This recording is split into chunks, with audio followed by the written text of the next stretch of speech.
Today I'm excited to share with you a powerful winning line for white. I'm confident this strategy will help you score plenty of victories, so let's dive right in and get started. This opening variation begins after the first move pawn to e4, followed by pawn to e5. Then we enter one of my favorite openings, the bishop's opening, with bishop to c4. If black responds with one of the natural developing moves, such as knight to c6 or bishop to c5, let's consider the line with bishop to c5, where black simply mirrors white's move. Alright, so we've played knight to c3. Now, if black keeps copying and plays knight to c6, we reach a position where white can launch a really devastating attack. Just for reference, if black had instead developed their knight to f6, that would lead us into a totally different opening, like the four knights game. But for this video, we're focusing on the line with knight to c6, which is a very typical move for black in this setup. Now, instead of playing a natural developing move like bringing our other knight to f3 or playing a quiet pawn to d3, white suddenly strikes with queen to g4. This move is the start of an immediate attack. The idea behind it is simple but powerful. We are directly threatening to capture the pawn on g7. If black doesn't respond correctly, we take that pawn, which causes serious problems. Not only does it threaten the rook in the corner, but it also creates instant pressure on black's entire position, tying their pieces up and setting up for even bigger threats later on.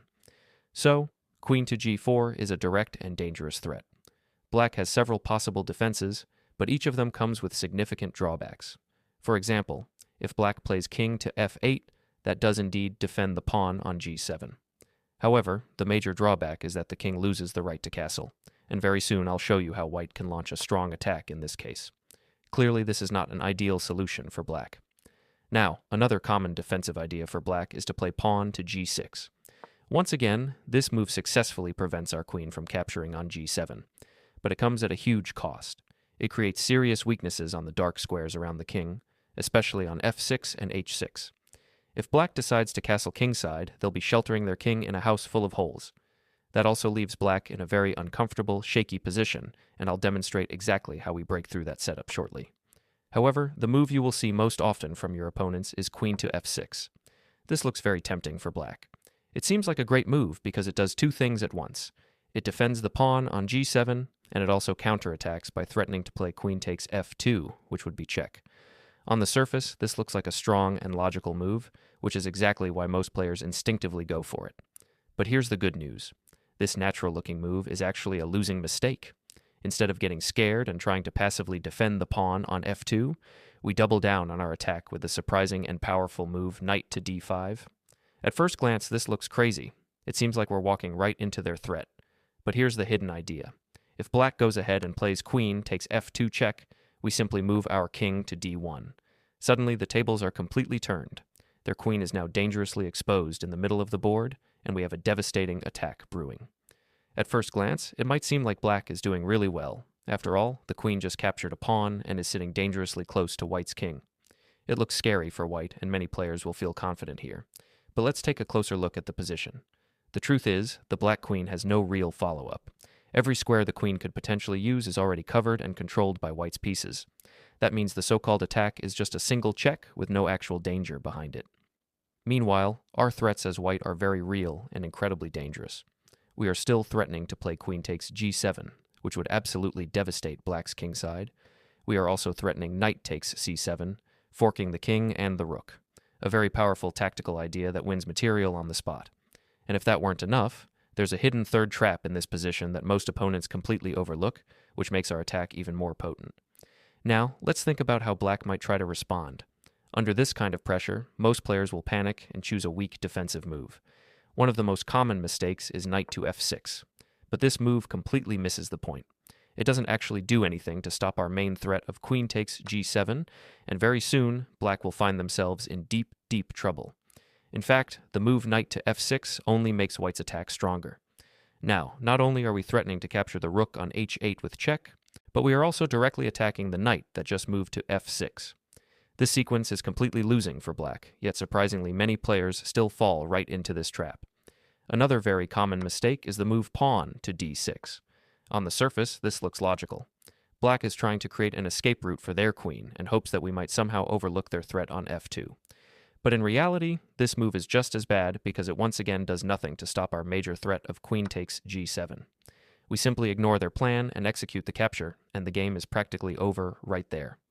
Whether you follow up by taking on g7 or playing the fork on c7, you will have complete control and an overwhelming winning attack.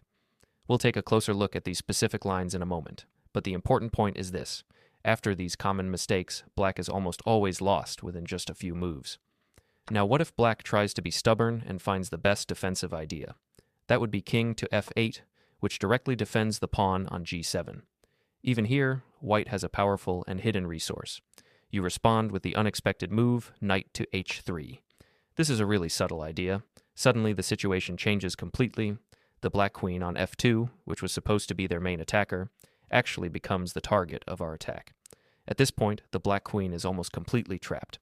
Notice that your knight is directly attacking it, and every potential escape square is already covered by white's pieces. The only retreat left for the queen is queen to d4. But even there, the queen is not safe. White calmly defends it with the bishop, leaving the queen with no real way out. On the very next move, you can simply push pawn to c3, and the black queen will be captured. It's extremely difficult for black to find any resource to save the queen. There's really no escape. To illustrate this, let's look at a real game example. In that game, black tried bishop to b6, attempting to create an escape path for the queen so that it wouldn't be trapped after pawn to c3. Although it gives the queen a square, the position is still very ugly and full of problems. Instead of rushing, white continued with rook to f1, a very typical move in this variation. This achieves two things. First, it brings another piece into the attack, and second, it lines up perfectly against the weak pawn on f7. That pawn is now under tremendous pressure, and checkmate threats against the black king can arise in just a couple of moves. Black already has plenty to worry about, but the position becomes even more dangerous once white brings the rook into play. Not only does it join the attack against the vulnerable f7 pawn, but it also cuts off key retreat squares for the black queen, leaving it with fewer and fewer options. Even if white's knight later jumps into the attack, the queen still has no safe escape route and remains under constant threat of being captured in the center of the board. In the actual game, black tried to hold the position with a pawn push, but that only opened the door for white's pieces to crash through. The knight sacrificed itself on f6, tearing apart black's pawn structure, and after the exchange, white's bishop to f6 and rook swept in with overwhelming force. Suddenly, the black king was under fire from every direction. From there, the attack played itself. White's rook delivered checks, the queen to g7 invaded along the king's side, and black had no way to defend. Whether the rook tried to retreat, the king attempted to run, or pieces tried to block, everything was already covered. Within just a few moves, white converted the attack into a decisive checkmate. What makes this so striking is how quickly the position collapsed. From what looked like a harmless queen move at the start, white unleashed a brutal attack that Stockfish itself confirms as completely sound. Not just a cheap trick, but a powerful and reliable weapon.